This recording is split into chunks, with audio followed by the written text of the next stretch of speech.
அடுத்த ஒரு super dish வந்துருக்கும். ஆமா, என்ன டிஷ்னு பார்த்தீங்கன்னா அது எக் பேஜோ. எக் பேஜோ செம்ம டேஸ்ட்டுங்க. அது எப்பயாவது நம்ம பேரிஸ் சைடு அந்த பக்கம் போனால், பீச் சைடு அந்த சைடு, பீச் ஸ்டேஷன் சைடு அந்த போனால் நல்லா இருக்கும். அங்கே தான் ஃபேமஸ்ஸு. சரி நம்ம ட்ரை பண்ணி பார்க்கலாம். சிம்பிளான டிஷ்ஷு அது பண்ணலான்னு சொல்லிட்டு அங்கே என்ன கிணறா வட்டிக்கிட்டு இருக்காங்க பேசியா பிளான் பண்ண அதானே. சரி விடு, ஏதோ ஒன்று சொல்கிறேன். பண்ணலான்னு சொல்லிட்டு இப்போ நாங்கள் பண்ண போகிறோம். வாங்க எப்படி பண்ணலான்னு பார்க்கலாம். வெல்கம் டு பேச்சுலர் சமையல்.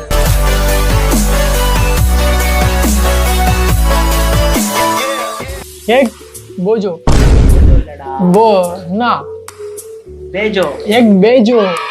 அதுக்கு என்னென்ன தேவை இப்போ நம்ம பார்த்துடலாம். நான் சொல்கிறேன். சரி சொல்லு. Onion, garlic, coriander, lemon, red chilli, கொஞ்சோண்டு புளி, அப்புறம் கொஞ்சம் எண்ணெய் சமைக்கிறதுக்கு. அது அப்புறம் நிறைய பார்த்துக்கலாம். ஆயில் வச்சுன்னா அடிக்கணும்னு நினைக்கிறேன். தள்ளி வச்சு அப்புறம்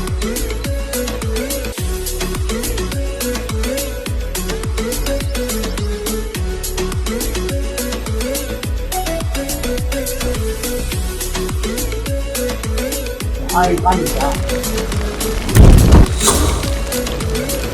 லைட்டாக போடு. ஆனியன் போடலாம்.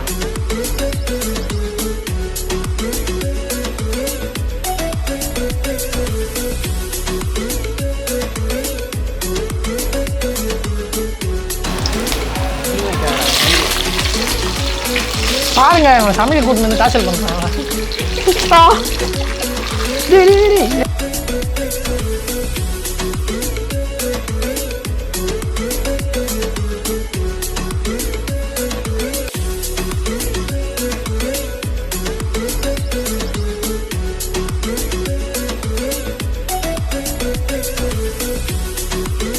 கார்லிக் போடுறோம்.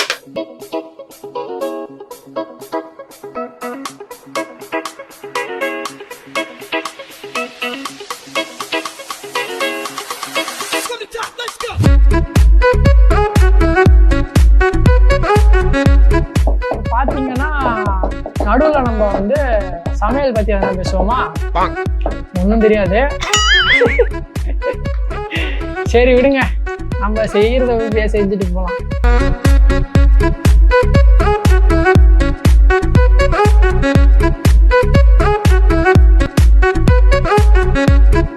ஆனியன் வச்சு வச்சுக்கோங்க, அதுலயே போட்டு மிக்ஸ் பண்ண போகணும்.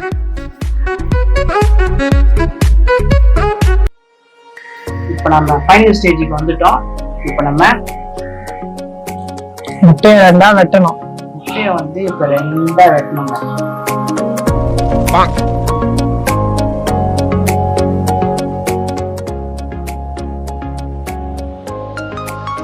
அதில் கொஞ்சோண்டு ஸ்டஃப் பண்ணுறோம் அந்த மசாலா.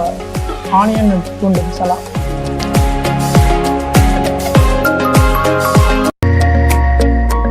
புளி தண்ணி கொஞ்சம், ஒரு 2-3 ட்ராப்ஸ். அதுக்கப்புறம் சால்ட் வாட்டர் தண்ணி.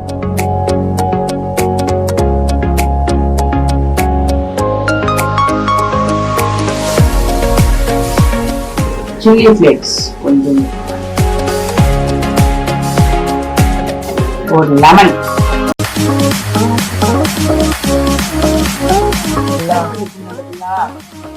ஆயில். அந்த எண்ணெயை அதில் கொஞ்சம் எடுத்து அப்படியே மேலே ஊற்றுறோம்.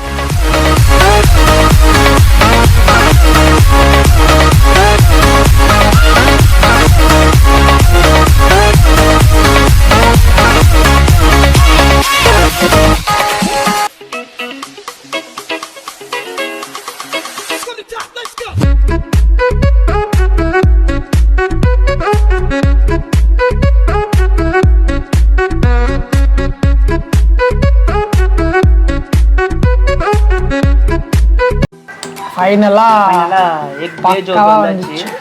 பார்த்துருப்பீங்க ஸ்லோ மோஷன் எப்படி இருக்குன்ட்டு கலர்ஃபுல்லாக. இங்கேயே பாருங்கள், சூப்பராக இருக்குது. டக்குன்னு சாப்பிட்லாம். வாங்க சாப்பிட்டு எப்படி இருக்குங்க நாக்கு ஊறுது, எச்சி ஊறுது எனக்கு.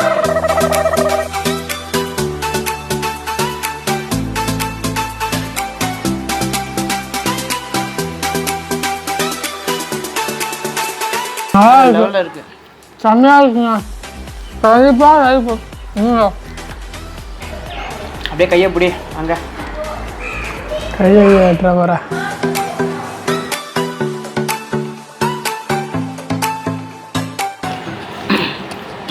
உங்களுக்கு பிடிச்சிருந்ததா லைக் பண்ணுங்க, கமெண்ட் சப்ஸ்கிரைப் பண்ணுங்க, சப்ஸ்கிரைப் பண்ணுங்க. பக்கத்தில் பெல் இருக்கும், அப்படி அப்படி அமைக்கிட்டு போங்க. அதை அடிச்சிடுங்க அதை.